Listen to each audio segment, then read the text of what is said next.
Ask around at Mets camp this spring about top prospect Carson Benge, and you'll hear plenty about this kid's makeup, the way that he's able to handle failure, to stay even keeled and level headed as he goes through 0 for 4s, 4 for 4s, success, failure, everything in between. He excels at taking things day by day. And when you mix that with an elite skill set on the field, you've got yourself a potential future star and homegrown leader for the Mets moving forward. But there is one thing that Benge revealed today, Wednesday, after a shutout loss to the Cardinals, that he does get emotional over. And that's something that gets under his skin just a little bit. He's not going to lose sleep over it, but he said that he hates striking out.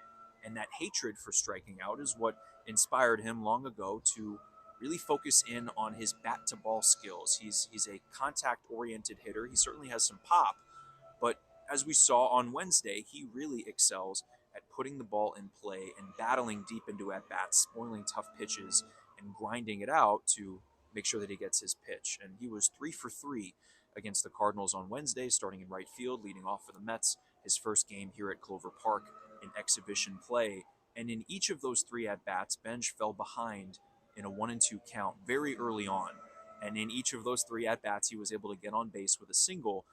I'll run through it really quick. And each of these 3 at-bats were against pitchers with big league experience. Now, none of these are Paul Skeens, right? And that's who he would be facing on opening day from the Pirates. But these are pitchers that he would see at the big league level, which again is a good sign that he's able to hold his own, considering he only has 20 some odd games of experience in AAA under his belt so far. In the first inning, he fell behind 1-2 and chopped a pitch against Richard Fitz, former Yankees prospect. He's now with the Cardinals. He was in the Sonny Gray trade, coming over from the Red Sox this past offseason. Chopped the ball in the infield grass on the left side, and with his speed, he was able to beat it out. Expanded the zone a little bit, and again, it's not a good thing necessarily to be behind 1-2 in the count, but he's battling. He's able to hold his own with his back against the wall. So that's an infield single. In the third inning, fell behind 1-2. You're noticing a trend here, I'm sure, and got a mistake pitch over the up and away middle of the zone, and drove it to left field for a single. That was against Matt Swanson, who had some good numbers. I looked him up, but he's a reliever for the Cardinals. Did well last season for St. Louis. Hard contact the other way. Great piece of hitting by Benge there.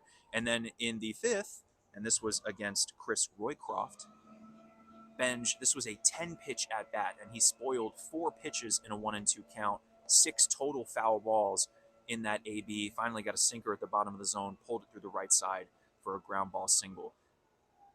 I think it's worth noting that the Mets are not going to decide if Benge makes this team based off of results in spring training, right? Just because he had a couple of hits does not mean that he's guaranteed a spot on opening day. There are other contenders for that job. Mike Tauchman is off to a hot start. MJ Melendez is at camp. Brett Beatty is learning new positions, including right field.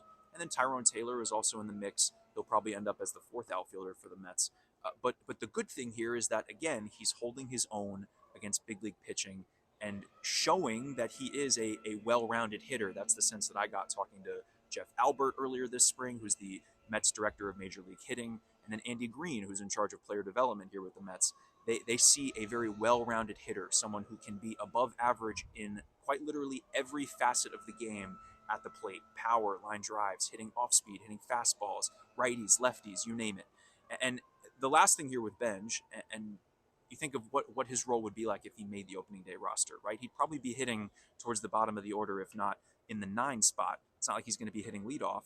So that's where Francisco Lindor would be. But there was a question that I asked President of Baseball Operations, David Stearns. This was in January. So the Mets weren't done with all their additions just yet, but he spoke at Citi Field. And I asked him how he feels about where the Mets are with protecting Juan Soto. And of course, you're filling the shoes of Pete Alonso, who left this past offseason, signed with the Orioles, took a big deal there. The Mets never offered him anything. So those are some prodigious, powerful shoes to fill in the middle of the order, right? And Stearns' answer I thought was pretty telling, that it doesn't only require one hitter right after Soto to protect someone like Soto, right? This is more of a comprehensive situation. I'm going to read you some of the quotes from Stearns that I wrote down. It's really tough to walk Soto if there's someone on base, and that if you have some depth throughout the order, you can protect your 2-hitter with your 8, 9, and 1 hitters. And if guys are on base in front of Soto, odds are you're not going to want to put him on and then risk Now with Bo Bichette hitting after him and whoever else is in the middle of the order, those X factors, we'll see if Luis Robert Jr. takes a step forward, Francisco Alvarez, maybe it's Mark Vientos, Jorge Polanco, of course, et cetera, et cetera.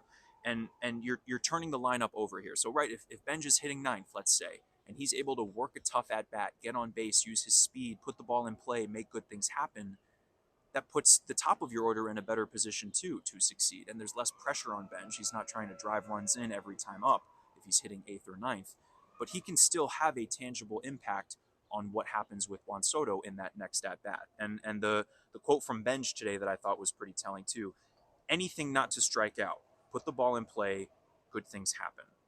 That's a pretty old school mindset. I like that from Benge.